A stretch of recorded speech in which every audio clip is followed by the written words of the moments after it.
You've probably had those strange little moments where life seems to answer you before you even finish the question. You think about changing something, and suddenly a conversation opens a door.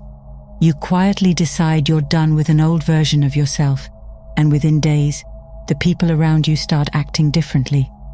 A message arrives, a chance appears, a problem exposes itself, not always loudly, not with trumpets from the sky. Sometimes it's as ordinary as a sentence you overhear in a cafe, or a book falling open to the exact page you needed, or a delay that somehow saves you from walking into the wrong situation. Most people brush those moments off. They say, "That's weird," and then move on. Others make them mystical too quickly, as if every bird, number, or passing cloud is carrying a secret code. But maybe the truth is more intimate than both extremes. Maybe life isn't random, and it isn't trying to confuse you either. Maybe reality is constantly responding to the state you're living from, the identity you keep rehearsing, the fear you keep feeding, and the quiet decision you haven't admitted you've already made. Because here's the thing nobody really wants to hear at first. The universe doesn't usually move slowly because it's slow. It moves slowly because you keep standing in front of the door while asking it to open.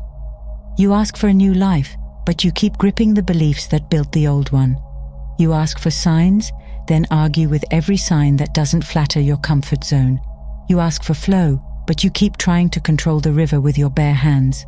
And at some point, life whispers gently but firmly, "Move." Not because you're being punished, because something larger is trying to move through you. A lot of people imagine their life as something happening to them, like they're standing in the rain without an umbrella, waiting for the weather to change. Money problems happen. Relationship patterns happen. Opportunities don't happen. Betrayals happen. Delays happen. Then the mind says, "See, this is just how life is." But look closer, not with judgment, just honestly. The same patterns often come with the same emotional reactions, the same inner sentences, the same nervous system response. Before the event arrives, the belief was already living inside you like a quiet tenant. Let's say something unexpected comes up financially. A bill, a repair, a sudden expense. The first thought might be, "Of course, I can never get ahead." Most people assume the bill created the feeling, but more often, the bill revealed a feeling that was already there. Scarcity was already rehearsing itself in the background. The event just gave it a microphone. Same with relationships. Someone pulls away, and the old fear says, "People always leave." But maybe life isn't proving that belief true. Maybe life is showing you the belief that has been quietly shaping how you choose, how you attach, how you interpret silence, and how you abandon yourself before anyone else can. Reality works a little like a room full of mirrors. Not cruel mirrors, honest ones. They don't hate you. They don't judge your hair, your posture, your old wounds, or the tired look in your eyes. They simply reflect what is standing in front of them. If you walk into the room, carrying the identity of someone who always has to struggle, life begins arranging itself around struggle. If you walk in expecting betrayal, you notice betrayal faster, tolerate it longer, and sometimes even mistake chaos for chemistry. A strange thing happens when a belief settles deeply enough. The world starts looking like evidence. Beneath the visible world, the bills, the conversations, the missed chances, the sudden openings, there seems to be a deeper order. Think of the ocean for a second. On the surface, every wave looks separate. One rises, one crashes, one sparkles under the sun, one disappears before anyone notices. But underneath, there's only one body of water moving in different shapes. Your life may be like that too. Separate events on the surface, yes, but underneath, a field of connection, pattern, identity, and response. So when the same kind of wave keeps coming toward you, the question isn't only, why does this keep happening? A better question is, what ocean inside me keeps forming this shape? Every day, whether you realize it or not, you're broadcasting. Not in some cartoonish way, like the universe is sitting with headphones waiting for your thoughts. It's more subtle than that. Your thoughts affect your body. Your emotions change your posture, your tone, your choices, your timing, your perception. Your nervous system decides what feels safe, what feels threatening, what feels possible. Over time, all of that becomes your frequency, not a magical label, more like the total atmosphere of who you are being. You know how some people walk into a room and you can feel the tension before they speak? Or someone carries peace in such a quiet way that everyone around them exhales without knowing why.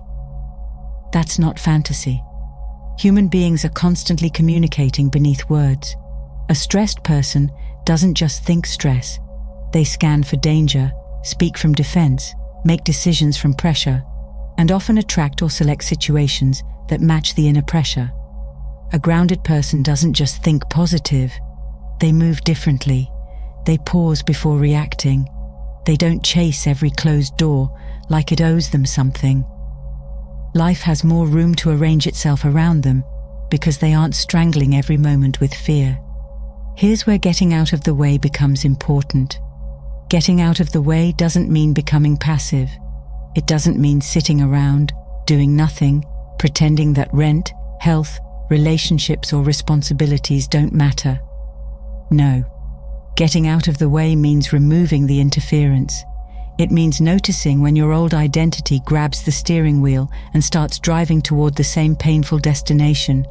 It means catching the sentence, "This always happens to me," before it becomes a prayer you didn't mean to pray. Because in a strange way, repeated thoughts are like instructions. The more emotion attached to them, the louder they become. Ancient teachers used to say, "As within, so without." Simple words, almost too simple. But they point to something deep. Your inner world doesn't just sit quietly in your chest, locked away from reality. It leaks into your choices. It colors your interpretations. It influences what you accept, what you reject, what you chase, and what you sabotage. So when you keep asking why life isn't moving, pause for a moment. Not to blame yourself. Blame is useless here. Pause to ask, what signal am I still sending while pretending I want something new? Because sometimes the universe has already answered. You're just still arguing for the old version of yourself. There's a painful kind of freedom in realizing your reaction is the doorway, not the event, the reaction. The event is usually the surface. Someone ignores your message. Your business hits a plateau. Your body feels tired. A plan falls apart. A door closes. Right away, the old story comes running in, out of breath, eager to explain everything. You're behind. You're not chosen. You're not safe. You're always going to struggle. And because the feeling is strong, it seems true. Feelings can be convincing like that. They walk in wearing the costume of truth.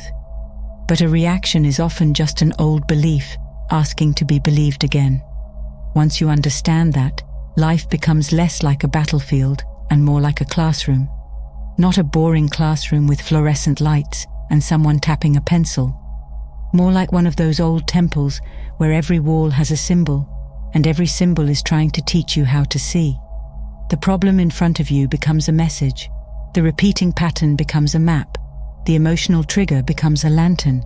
Suddenly the question changes from, why is life doing this to me, to what part of me is still organized around this outcome. Try this with one pattern, just one. Don't try to fix your whole life in one afternoon. That's how the mind turns healing into another stressful job. Pick one thing that keeps repeating. Maybe you attract emotionally unavailable people. Maybe money comes in and disappears.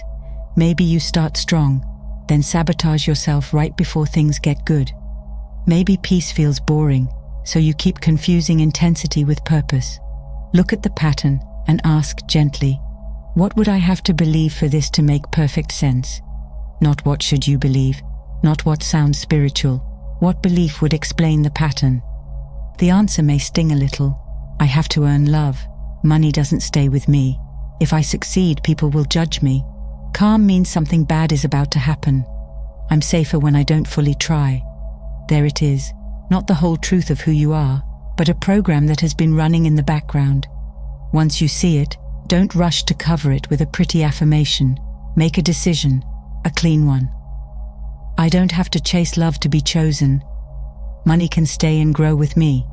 Success is safe for my nervous system. Peace is not a warning sign. I can fully show up and still be safe. A decision lands deeper than a sentence you're trying to force yourself to believe. A decision has weight. It says we're not going that way anymore. After a new decision is made, the old identity usually doesn't disappear immediately. It comes back to test the lock on the door. You decide life works out for you, and then something inconvenient happens.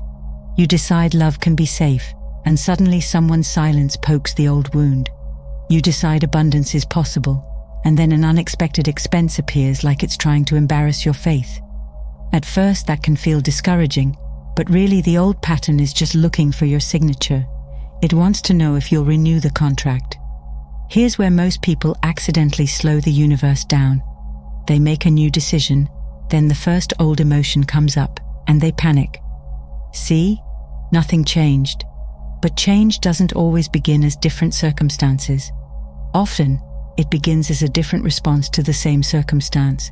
That's the sacred moment. The old fear rises, and instead of obeying it, you pause. You remember the new decision. You look for evidence that supports it. Small evidence counts. Don't overlook it. Your mind might want fireworks, but the nervous system often heals through candlelight. Maybe the evidence is simple. Someone did show up for you once. Money has arrived unexpectedly before. You have survived changes you thought would break you. You have learned skills you didn't used to have. You have been loved without performing. You have made it through seasons where the path was completely unclear.